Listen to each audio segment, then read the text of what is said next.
Por algún motivo, las últimas películas de Fincher están dividiendo a la audiencia. Existen quienes dicen que Mank del 2020 es una aburrida pérdida de tiempo y otros aseguran es una genialidad. Si hablamos de este nuevo estreno del autor, no está siendo la excepción a la regla, pero ¿realmente es una mala película como muchos están diciendo? Bienvenidos y bienvenidas a mi opinión de El Asesino. Vamos con la intro.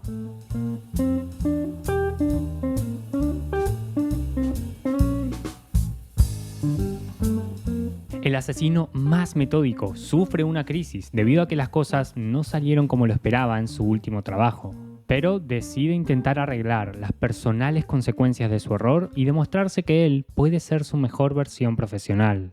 Esta cinta fue estrenada en Netflix y es dirigida por David Fincher, quien últimamente está teniendo una muy buena relación con la plataforma, llegando a mencionar básicamente que dejemos de ir al cine porque son sucios y mugrientos y que el streaming, más específicamente Netflix, es el futuro. Esto es real. Pero bueno, es un director conocido por películas como Seven, Perdida o El Club de la Pelea, y esta vez nos trae la adaptación de una novela gráfica francesa con el nombre de El Asesino. Un director con mucho prestigio que se caracteriza quizá por el carácter enigmático y la complejidad en las historias de sus películas. Y debo decir que, curiosamente, para mí El Asesino debe ser la película que cuenta con la historia más simple y fácil de comprender. Al menos superficialmente. Es un hombre, un asesino a sueldo que está pasando una crisis en su complicado trabajo debido a lo difícil que es mantenerse perfecto. Es él y nada más que él matando personas por un motivo personal. Pero a la vez el protagonista pasa por toda una complejidad moral que rodea esta historia.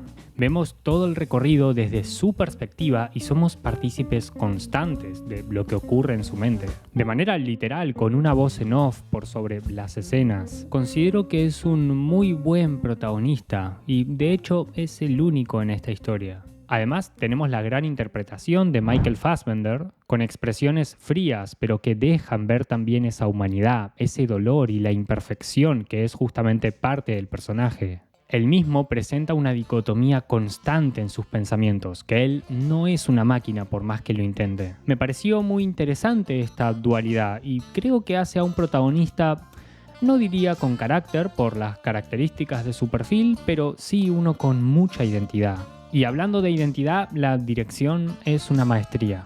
Es David Fincher. Hay un uso de la iluminación, el sonido, el montaje en general para crear escenas técnicamente muy complejas, coreografías increíbles, el sonido para generar tensión, el uso de la música en los asesinatos formando parte de la identidad del protagonista, su iluminación casi natural y tenue que le da un toque realista a las escenas. Además es una película situada en varios escenarios, varias ciudades, siendo un abanico de distintas culturas y estéticas. Hay un momento que el protagonista va a República Dominicana, que si bien es un país que geográficamente se encuentra en América del Norte, comparte ciertas similitudes culturales con América Latina. Y siento que es totalmente aplicable el meme este de cómo ven a México en las películas de Estados Unidos. Parece que eso nunca va a cambiar. Algo que llamó mi atención positivamente es el ritmo narrativo tan peculiar que lleva la película. Es como que nunca deja de haber tensión. La cinta se divide en varios actos, que pareciera que cada vez que uno termina, todo volviese a empezar de cero, pero de manera muy acelerada. Hay un ciclo que se repite una y otra vez, con casi la misma secuencia del asesino queriendo llegar a su objetivo. Porque sí, es repetitiva y se siente repetitiva. Tenemos varias escenas que comparten muchas cosas menos el espacio o algún que otro elemento. Algún recepcionista nos hace ver que está usando un nombre distinto para ocultar su identidad. Él se vuelve a intentar convencer de su mismo discurso perfeccionista utilizando las mismas palabras. Busca pistas de su objetivo, lo encuentra y eso pasa como 4 o 5 veces. Y curiosamente sentí que después de un magistral giro inicial, que es lo que me atrapó en la película desde su inicio,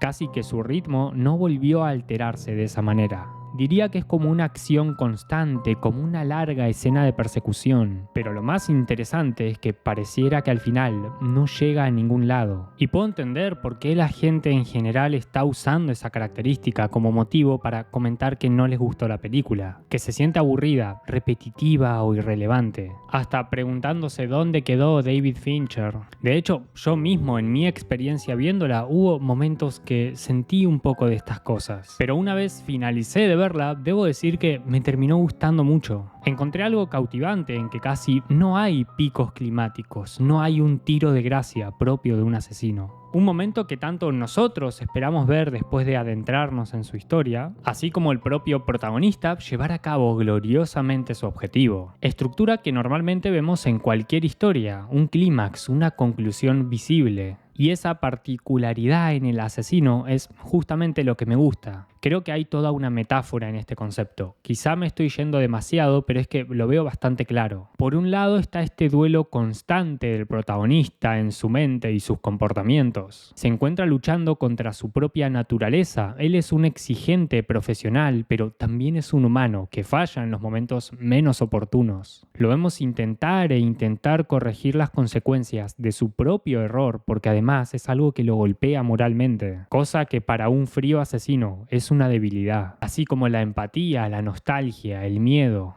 Y por otro lado estamos nosotros, los espectadores, esperando ese momento en la historia que nunca llega. Y no es lo que queríamos al final, no cumple con lo que teníamos previsto en nuestra mente. Pero es en ese momento en el que el protagonista abraza su vulnerabilidad y se cierra perfectamente un arco argumental.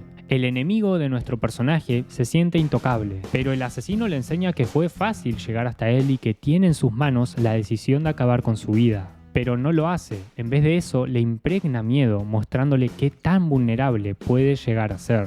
Y que va a tener que vivir el resto de sus días sabiendo que podría llegar a morir mañana, que no es inmortal y no puede manejarlo todo. Básicamente el mayor miedo del protagonista, completando una historia que se pone por encima quizá de la satisfacción más sencilla para los espectadores. A mí me re gustó, ¿qué querés que te diga? Y no voy a defender que en la experiencia se sienta imperfecta, pero de alguna manera esa conclusión, esa constante lucha del protagonista por evadir lo inevitable y volviendo a fallar una y otra vez de manera repetitiva, al final es parte de la idea. En fin, si todavía no la vieron, vayan a verla y después me dejan su opinión en los comentarios. ¿Les gustó? ¿Les entretuvo? ¿Se decepcionaron? ¿Tienen otra interpretación? Cualquier opinión es válida. Y si les gustó este video, denle al botón de me gusta y suscríbanse al canal, así hacemos que esto llegue a más personas. Nos vemos dentro de poco con un video nuevo. Chau chau.